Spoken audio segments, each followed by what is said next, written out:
Hello everybody, it's Roxanne. This is White Cotton Quilts again. I know it's been over a month since I've done a video, but I have a really good excuse.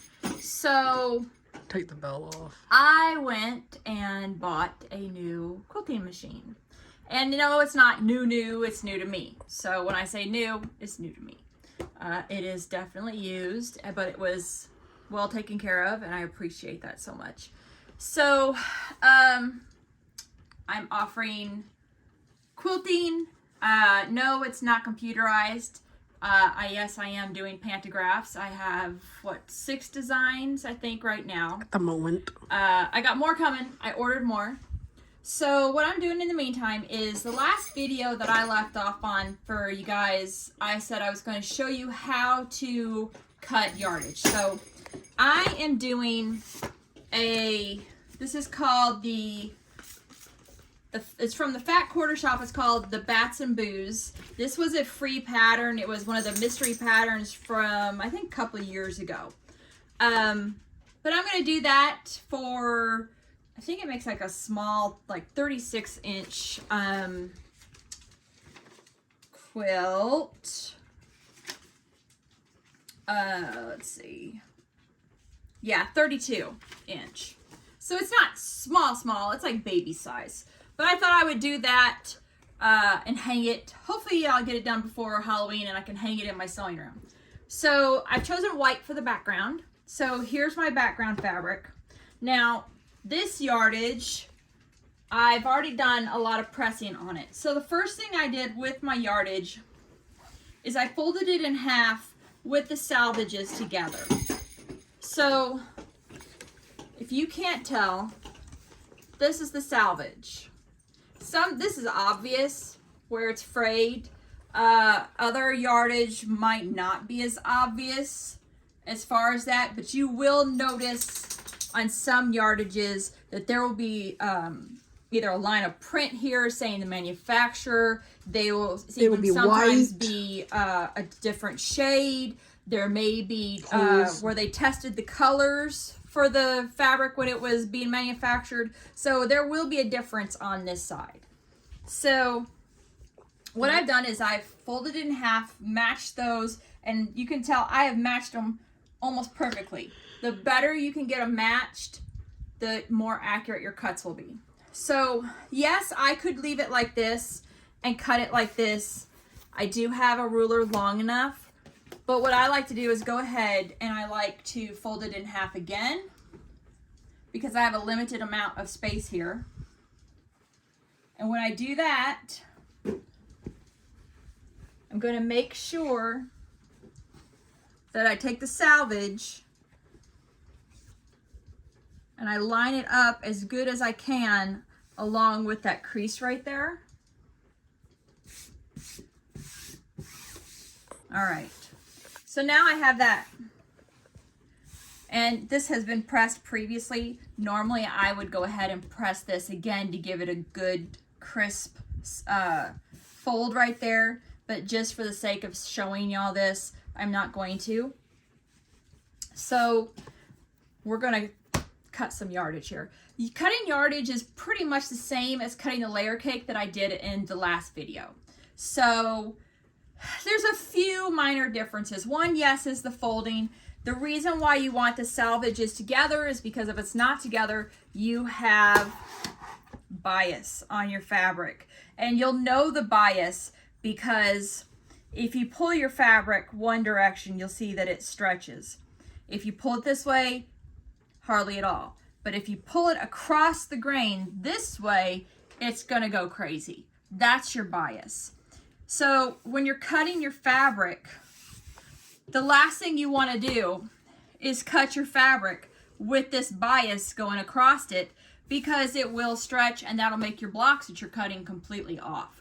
So we want to try to keep the bias and cut with the grain, not diagonal with your grain.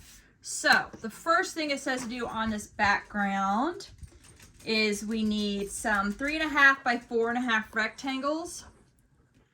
And because I folded this over a second time, I'm just going to use this little ruler again. So the first thing I'm going to do is I'm going to straighten this edge. And I'm just going to take a little bit off and make sure this edge is completely straight. Yes, you're going to have to push just a little bit harder. So, there. Now, so it's 3.5 by 4.5. So you can do this one of two ways. Usually if the 3.5 is first, they want you to do the 3.5, then they want you to do the 4.5. If your brain thinks better doing 3.5 this way and then do it, or 4.5 this way and then doing 3.5, you can do it that way too. But if it's in the pattern 3.5 first, that's what they want you to do. So I'm gonna do 3.5, 1, 2, 3, half.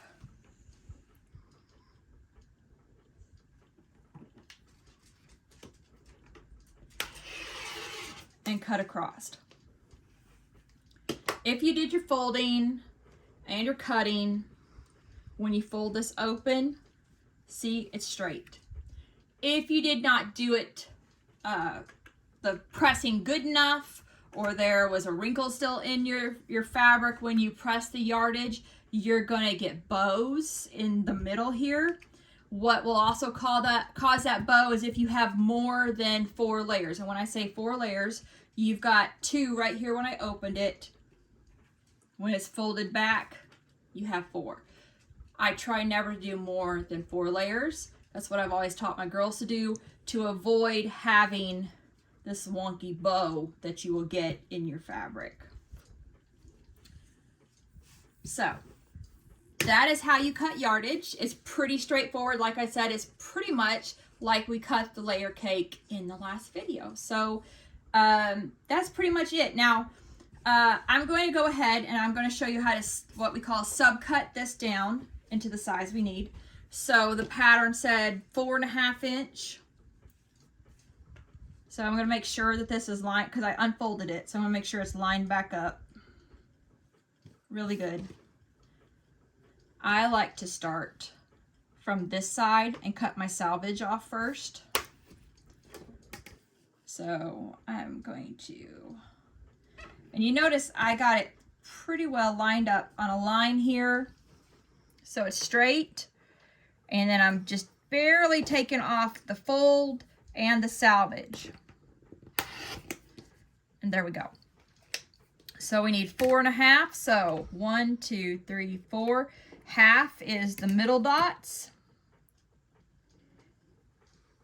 And I like to cut, when I line this up, the ruler is just shy of the dots this way so that I can see the dots. They're not covered up by the ruler. They're not, you know, I want the ruler so that not only can I see the dots, I see this line here and all the way up here. I can see those dots right up against the ruler. So 1, 2, 3, 4, half, and cut across. So right there we've got 4 right off the bat. We've got enough room here we can do this again. So we have a half, 1, 2, 3, 4. You might be lucky enough to have. This time we're gonna line the line. We're gonna line my ruler right on that line.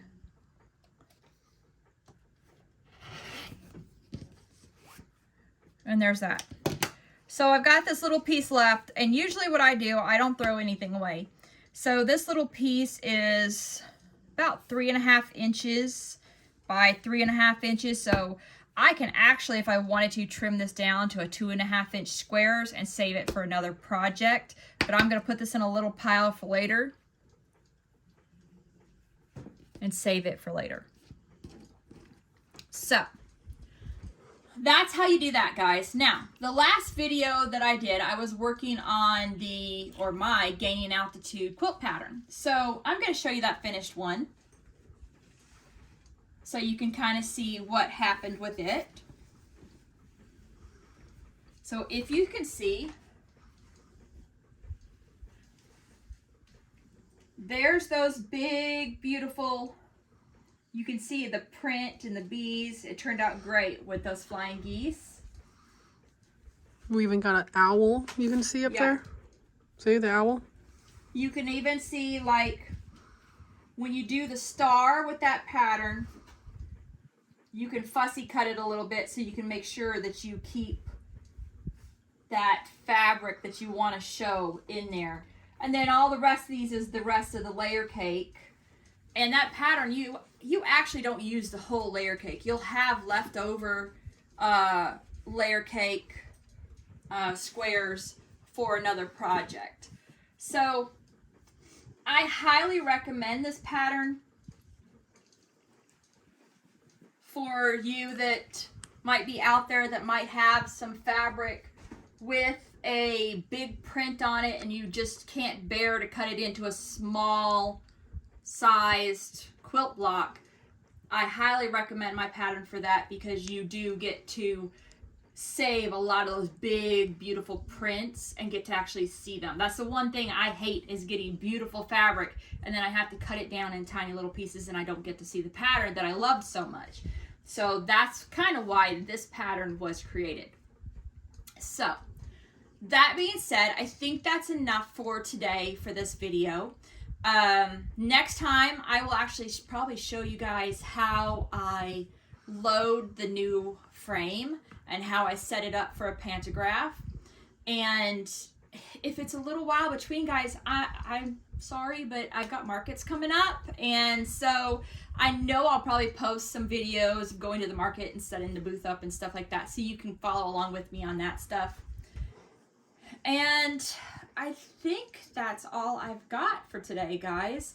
Once again, I said I'm sorry. It's been such a long time, and we will continue the lessons as far as what to do next if you're a beginning quilter.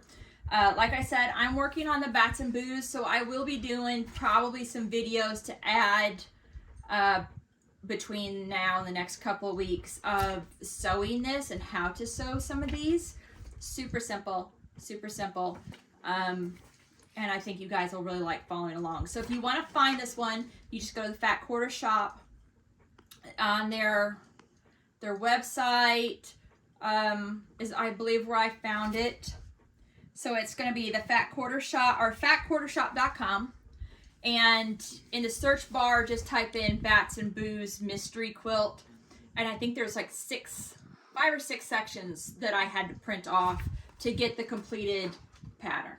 Now this is an older one, I said, guys, so it may not still be on there, but you can look.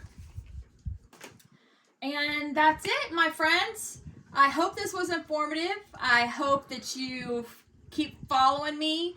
Remember, do all the things: like, comment, share. Go follow my Instagram. It's whitecotton_quilts. Follow my Facebook, which is White Cotton Quilts. And, oh, I've got a website now, guys. So if you don't want to go to my Etsy shop, you can go to my website. So my website is White Cotton Quilts. So that's all you have to do, whitecottonquilts.com, and you can find me, and my patterns are on there. Right now, I only have the 4 patterns up, but I am releasing another pattern here at the end of this month, so be on the lookout for that one, guys. It's a stunner. I can't tell you, the different variations my testers have done have just blown me away. They're awesome. It's beautiful. So that's it, guys. Thank you so much, and I will see you guys later.